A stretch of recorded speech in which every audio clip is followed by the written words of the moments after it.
And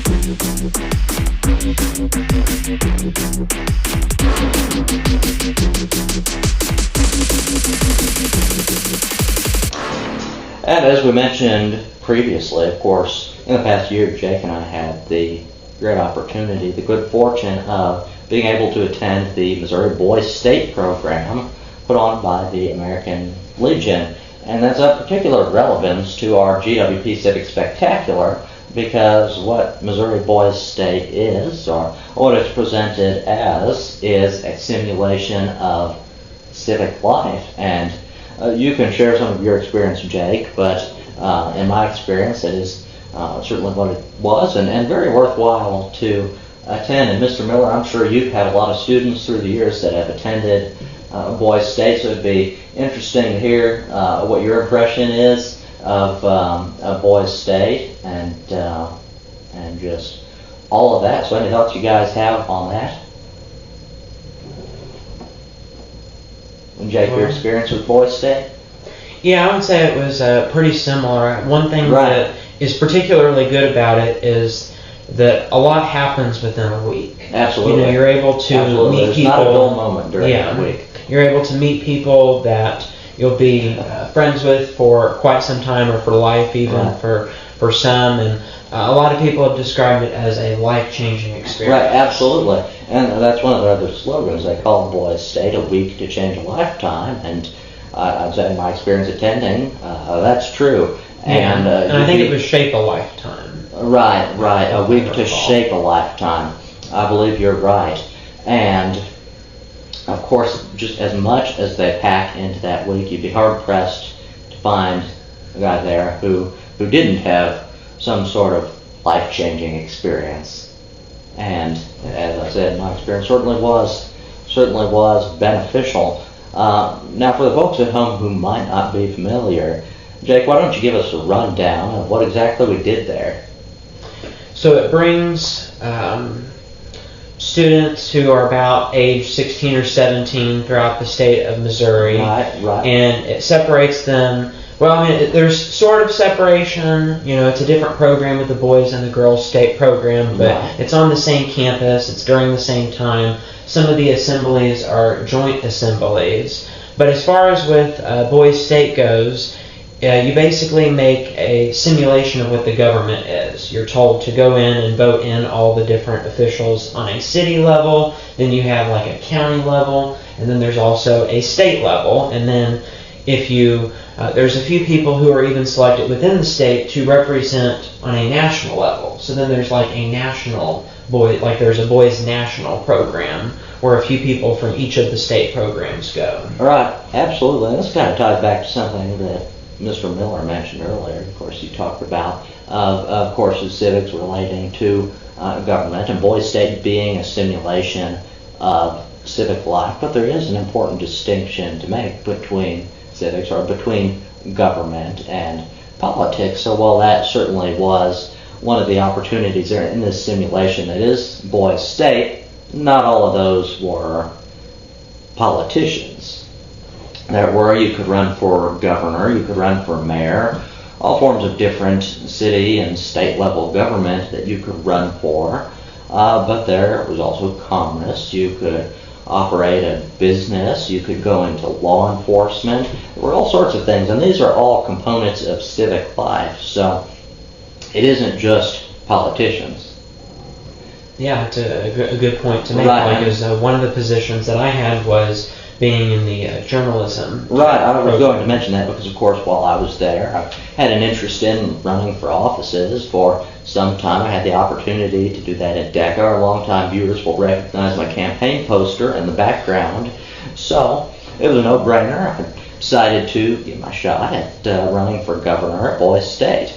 And while I wasn't elected governor, it was a great experience just running for it. But again, there were a number of other occupations there, and you went into journalism, right? Yeah, and so before we go any further, I know that you just mentioned this campaign here that you did previously. Do you want to I know that everybody's been able to see it through the last few seasons, just kind of in the background. Right, about since the beginning of our podcast. Do you want to maybe give like so that we can see a closer look? Bring it up a bit? Yeah. Oh, sure. I can do that. Just since I know it's been kind of in the background since the beginning of GWP, and I thought we could just kind of take a look at it here just a little bit closer. Absolutely.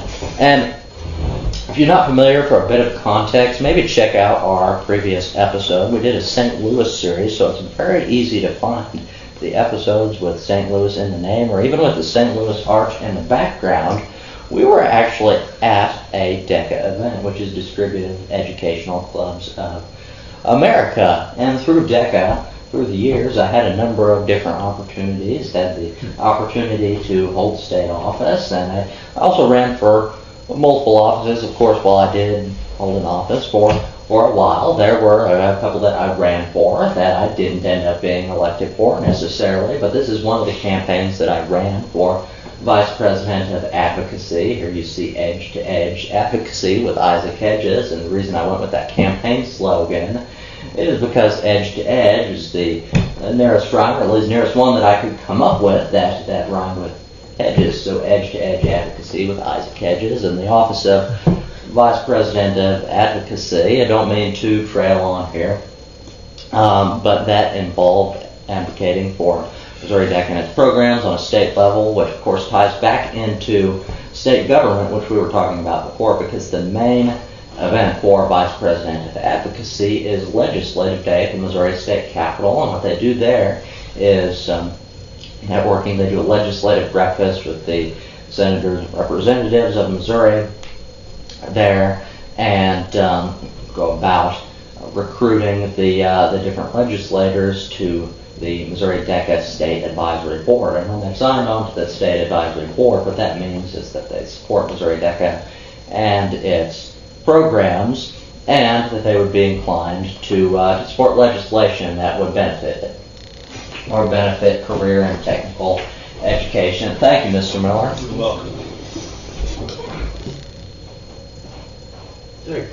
And so, certainly worthwhile on that front. Now, in terms of state government, one thing, you know this, Jake, because you've actually gone to Legislative Day, where we got to learn about that a bit, and got to take a tour of the Capitol building, and our state representative, District 125 from the state of Missouri here, Dan Deal, actually gave us a tour. It was an excellent experience. He actually covered our dinner at the restaurant that we ate at with DECA, and we went over and had a tour of the state capitol. So that was excellent, and this is something that we've done as a chapter multiple times, and Representative Deal has always been great to work with. But there's things like that I'd say not every student necessarily gets to experience, but as we talked about or before, wants to. right, or wants to. It's not for everyone, I suppose, No. but I don't know about you, Jake. I'd say I took a great deal away from it, and in terms of the class concepts, like we talked about the different levels of government, and of course on a local level, we took the class trip we talked about previously to our courthouse here in Bourbon County, and I'd say that likewise the trip to the state capitol for Legislative Day, that was also deeply educational. Yeah, and I can say that I've been to the Capitol 4 times. Four times? Okay. Jefferson City, and there's always something that's uniquely different about it. And I've probably been 4 times too. experience. So. 2. Actually, 3 of those have been this year, and even though sometimes it's only like a month or 2 later, I can notice that a really big change has taken place. Yeah, you can see that government in action. Right. Yeah, we were able to see that, and we did an episode about Legislative Day back in February, and if you want to, you can check that out. That was episode number 20. You can find that under season 2. Right, if you didn't catch that one, you want to check it out. And so as far as that goes, state government, of course, you talked about the change of government. Of course, the highest office in the state on a state level is governor, and we recently had a new governor elected, Mike Keogh, after our previous governor, Mike Parsons, termed out.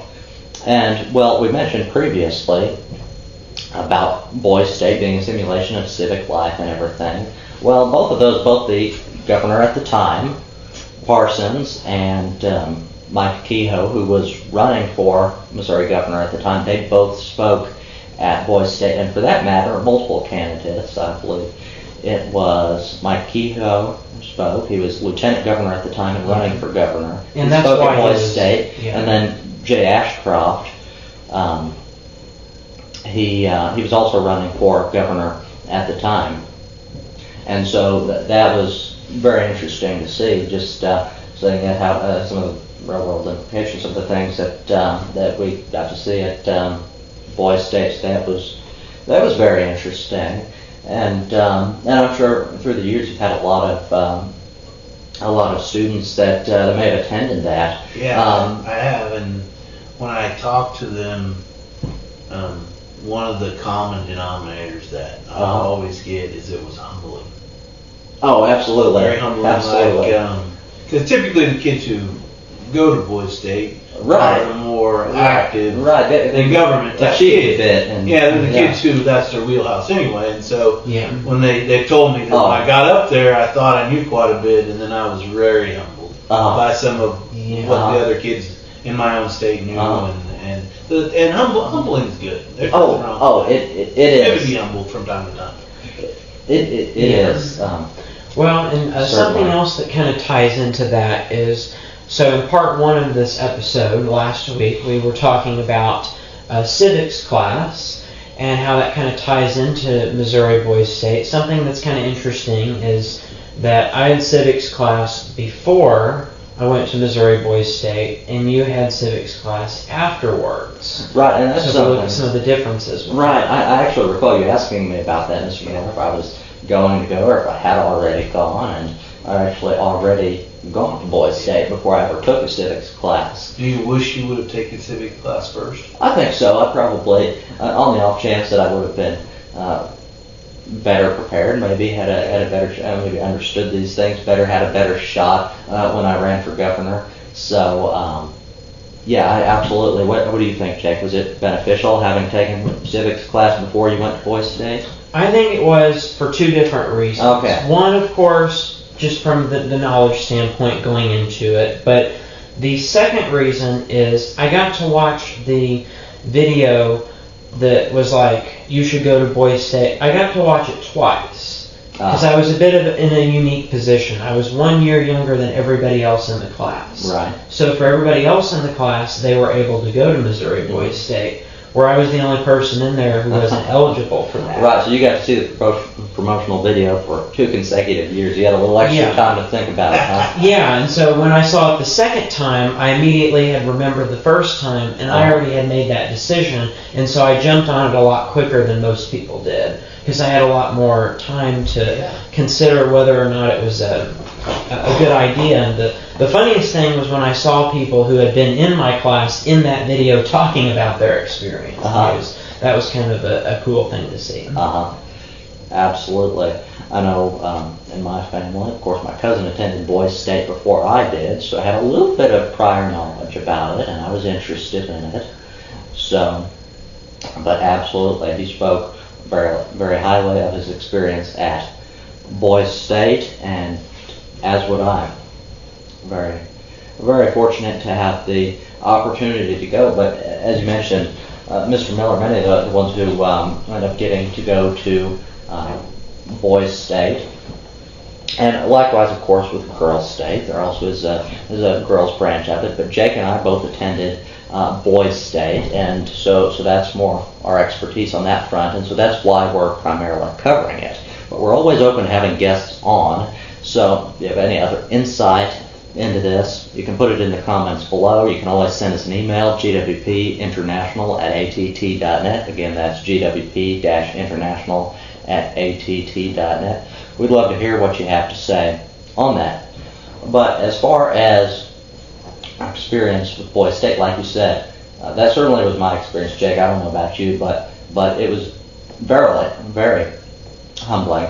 And a lot of these kids, even just in my city, they were such high achievers, And remember, that's something sort of that I enjoyed. My big thing was heavily involved with DECA and FBLA in high school, and running for different offices and giving speeches and things like that. I enjoyed keeping busy, and that was sort of a common theme at Boys State. But I found a lot of kids that are so much smarter than I ever dreamed about being, and I recall there was one fellow there that I was talking to that was actually doing research for NASA, and there was another fellow actually in my city who had gotten a perfect score on the ACT.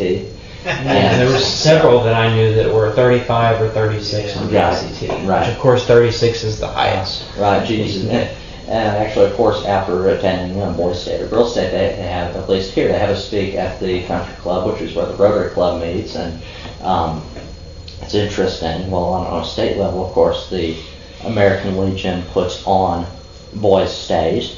Now, on a local level, our Rotary Club sponsors the students who attend Boys State, and so after the fact, we speak, thank the Rotary Club for sponsoring us and talk about our experience at Boys State after we've gotten back. And so, and that's something that I covered a great deal in my speech at the Rotary Club.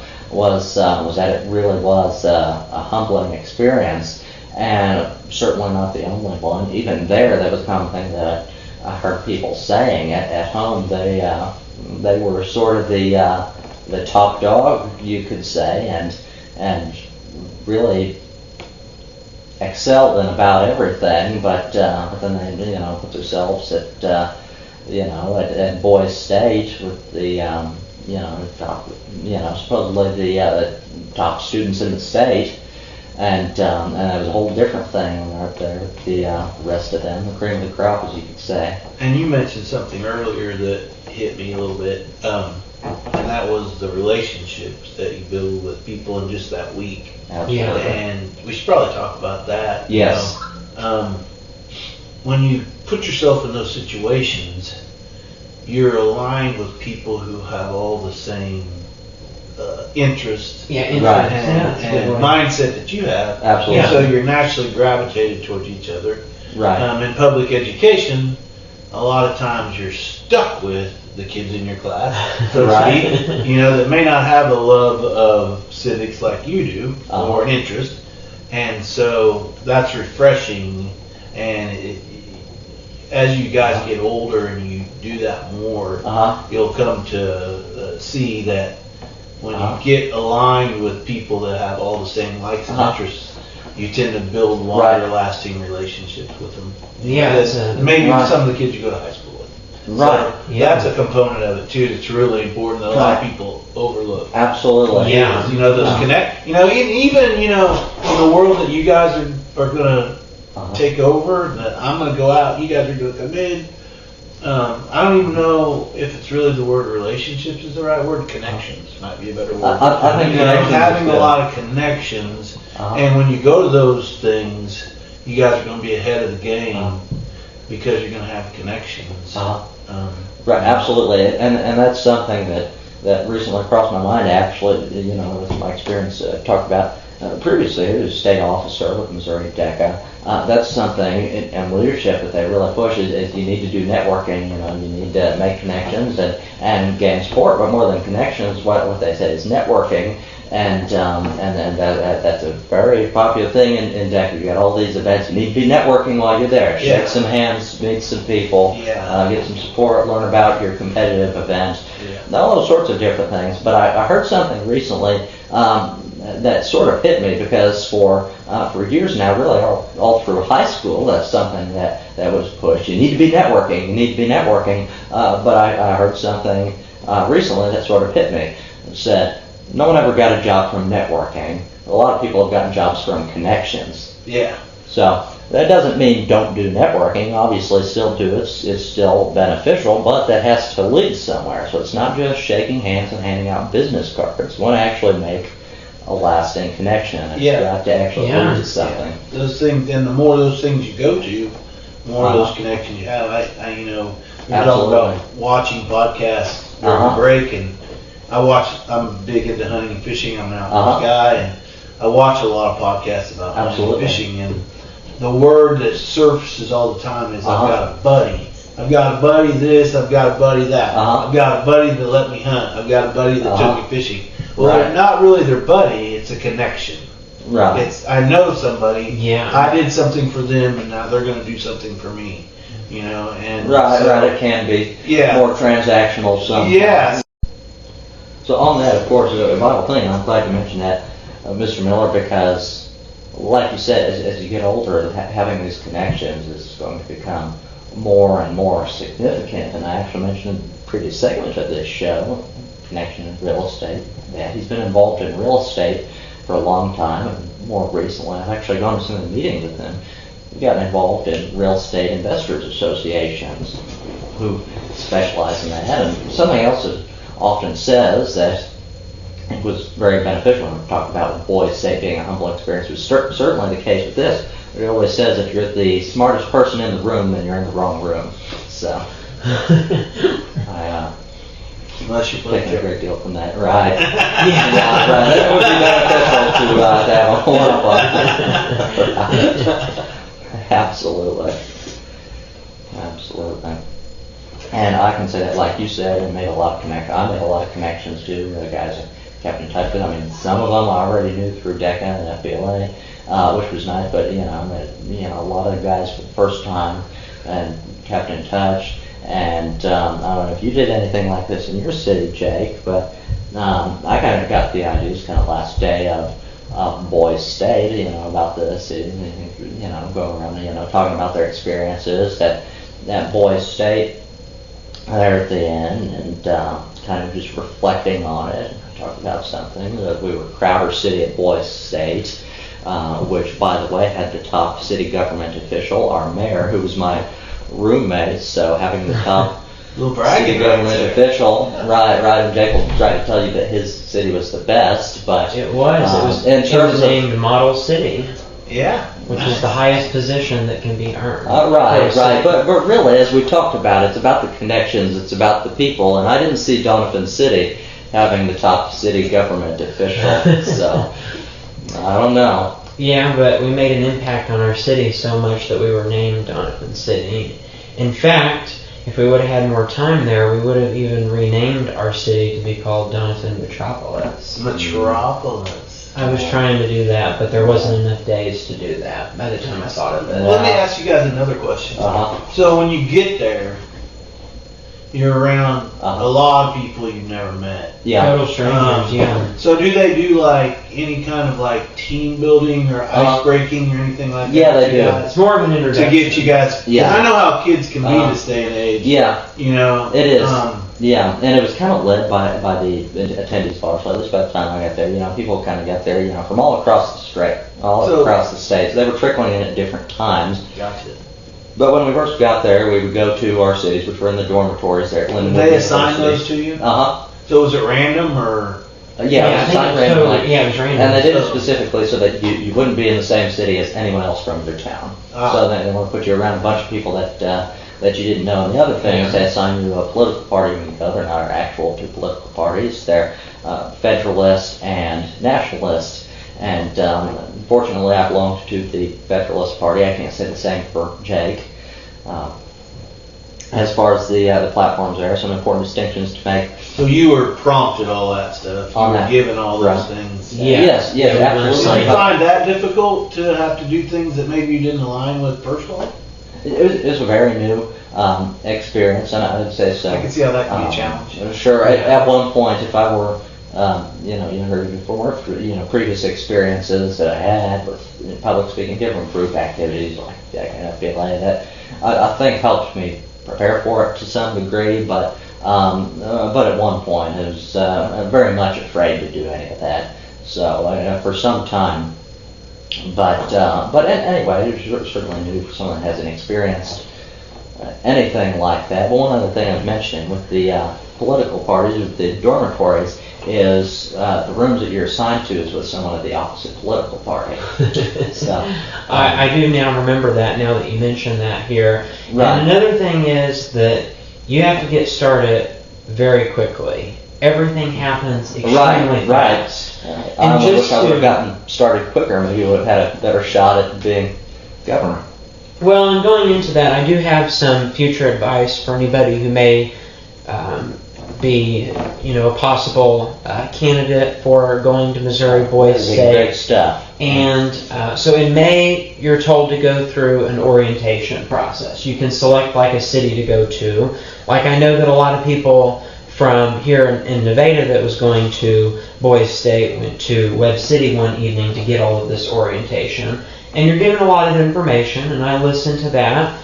And then we were given this giant book, and I thought, well, it's probably just what they told us at the orientation. So I didn't read it a whole lot. I skimmed over it a week before Boys State. It has everything that you need to know, and really, if you plan on running for different offices, you need to read exactly, like, can you run for this office and still have a job here? Because certain things you can't overlap with. Right. And so I have to say, I wish that I would have read everything that there was inside of that book ahead of time, because how the timeline works is that you get there on Saturday afternoon, like 1 o'clock is the earliest that you can arrive.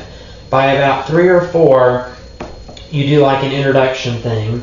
You go to dinner, and then you get in like committees, you're divided up, and you have to start voting in the people for your city. And the first round of voting is before breakfast on Sunday. The first it's like a reality show. Survivor.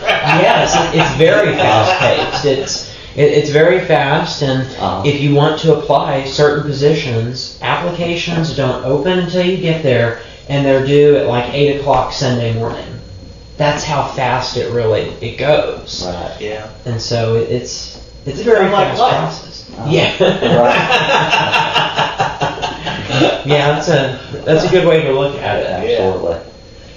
Yeah. And so, like, what about like rules and things like that? Like, did you have quite a bit of freedom? Like, did they like so like you could be on your phone? Yeah, I'd say what they did. We talked about how selective they are. I think most of that is handled, the whole screening and application process. So most of the kids who get there are pretty good kids. They don't really have a lot of disciplinary issues. I don't know. Yeah, there might have been a couple of things that you talked about, Jake. Yeah, I didn't know how strict they were with like. I would say it was pretty not. I don't think it was that strict. It was only right. It was pretty loose once you got there. Yeah, they used to do them somewhere else. I can't remember. I think it was Warrenton, Missouri, is where they used to have Warrensburg. Okay, the University of Central Missouri. Yeah, that's where it used to be at. Now it's in Lindenwood University there in St. Charles, outside of St. Louis. Outside of St. Louis. But that was only the 3rd year that they had been doing it there at Lindenwood. Yeah. And I heard from some people that the first 2 years, it got really rowdy. People were meeting secretly in the middle of the night and maybe doing some illegal activities. So they had to really cut back on that quite a bit. Right, sure. And I didn't mean to glaze over that. I mean, that certainly has gone on. I mean, I'm sure there's a first time for everything. It probably was a bit wild the first time they tried it there. And I can recall from the year before we went, my cousin went, we talked about stories of bank robberies and things that went on at Boys State, of course, with the Boys State bucks, the currency for the event that you're assigned there. Yeah. So. Yeah, I was a police officer in my city, and I made a couple of arrests, we'll say. It was more like tell this person to leave the city and then come back in a few minutes. So you ostracized them. Yeah, just a little bit. Right, and a lot of that, of course, went on in our city, and the way they had it set up, so the cities were the dormitories. Well, the cities really were floors of the dormitories, and so each one ordinarily was a county with 2 cities, and so that building, that dormitory, would be a county, and then one floor would be a city, and the next floor would be a city. That's really cool. It was, and what we ran into, it's interesting, of course, ground level floor, they have the staircase, so in order to get up to Crowder City, was an upstairs city, And so in order to get there, we had to go through the city below us. It was Boone City, and they were in Franklin County. Yes, they did. And I covered that on one of the news stories that we did, because there was a whole newscast that would be played in front of everybody at Missouri Boys State at the end of each day, and that was one of the stories that we did. It was about they called it the stairs tax. Stairs tax. Stairs tax. Right, absolutely. And what ended up happening with it, interestingly enough, it wasn't just good by virtue of having a toll booth. Sure, they could do that, I suppose. Wasn't particularly fond of it, having to pay the tolls. But what ended up happening actually, was coming through the toll booth there. There were a few of the fellows that were operating the toll booth that you could say got a little persuasive in collecting tolls and whatever it takes to get the Boys State bucks off of them. And so fortunately in Traverse City we had a state highway patrolman and he managed that, and after the fact the toll booth was no more, and so it was very, very interesting. And big beautiful bill.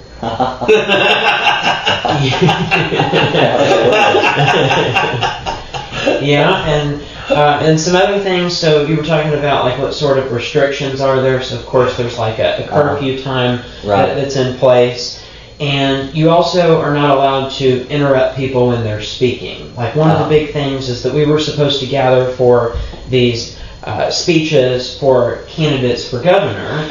And then there was a guy, his name was Eli Curtin, and he stepped in and he interrupted that speech and got a whole crowd riled up, and he was saying, we're going to form a third party, and then he ripped out his sticker that identified him with his political party, and then everybody started chanting third party, and they were saying, that he was saying, I'm going to be the first write-in governor, like right in the ballot governor. Right. Which actually wasn't true, because so that did happen. Have a little coup there, huh? Right. Well, there were multiple people. There was even a fellow from my city that tried to run as a third party candidate for governor, which, shocker, didn't work. With it, of course, being a simulation of civic life. Of course, in the United States, we have a two-party system. We have two major parties. Right. A concept back in class, and we've certainly seen people before that have ran under a third party for years now and haven't had a great deal of success because they're not associated with one of the major parties, and if they have, usually it's because they were absorbed by one of the major parties. And wasted votes. I mean, to vote for a third party candidate for president is a wasted vote, right? Because that's a vote that one of the two that have a chance to win didn't get. That's a really good point, and I guess Perot got 17% of the popular vote. He still holds the highest record, I think, and if those 17% would have voted for either candidate, they would have won. Right. Look at the election of 1860. Right. I mean, Lincoln won because the Democratic Party split. Well, I know that some have said that could even happen today. I've heard certain people, and that I was talking about just either political party. I know that the media does cover that sometimes, and one thing that I've heard is there was, we won't get super political here, but we'll just say this: there have been certain, major leaders that have said that if this party does this, it will split into two, and so. Some people have even thought, I think we're just a few years away from having a third political party. So, what are your thoughts on that? Do you think there'll ever be a third political party? Well, you could say that there. Yeah. Well, in terms of candidates, you could say that you already have a third political party. Not that it's accomplished much. It's say the Green Party. Yeah, I mean the Libertarian Party. Yeah. How is a third party going to get any electors? The parties pick the electors. I would say so, and it gets a lot of flack these days. The two-party system, but it it serves its purpose, and that maybe isn't a popular thing to say, as many people seem to be objecting to it, but it really does seem to serve its purpose better than a whole jumble of different parties would. Yeah, they don't pick the electors' names out of a hat. Right. They're chosen. Yeah. So absolutely. So I don't know. Yeah. Well, one of the other things that was done at Missouri Boys State is anytime at the end of some sort of presentation, everybody was given the option to ask questions. And so, as our special guest tonight, do you have any questions for either of us? Or I already kind of asked a few questions. Yeah. I've already covered a fair bit. Yeah, there's nothing really I can. All right, but if you come up with anything else, just let us know. Yeah. And it's always good to get to talk to people who've been, so when kids ask me about it, I can give them at least a little bit of insight about it, Absolutely. The more I can tell them, the better. And kind of in closing, what we talked about, and I'd say one of my biggest takeaways was the connections that you make at Boys State. As I talked about the last night there, where everyone talked about their experience in the city with Boys State, and I remember I said, "Oh well, Crowder City, it's been great, a heck of a city here. Our top city government official, congratulations to my roommate. But there's one thing our city doesn't have, and that's a telephone directory. So I got this binder and started passing it around, and we got a directory going. So we've all kept in touch. That's cool. So. Yeah, I always, talk about the connections. I always make joke to the kid in class, the kids that I know really love sports. Right. I always say, if you ever become president, don't forget about Mr. Miller. I'm sure there's a job for me somewhere. Yeah. Although, anymore, by the time you guys are 35, I'll probably be dead.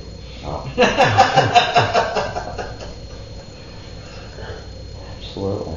Well, I believe that covers Boys State. Unless there are any closing remarks that either of you that might add. Appreciate you guys having me. Been fun. Well, thank you so much for coming on, Mr. Miller. It was a real honor to have you on. It was, great being in your class, and thanks for coming on the podcast. Absolutely. Thank you. Well, I do believe that is all for now. Until next time. I'm Jacob Palmer. And I'm Isaac Hedges, host of the Great World Podcast, signing off until next time. From all of us at the Great World Podcast and GWP International,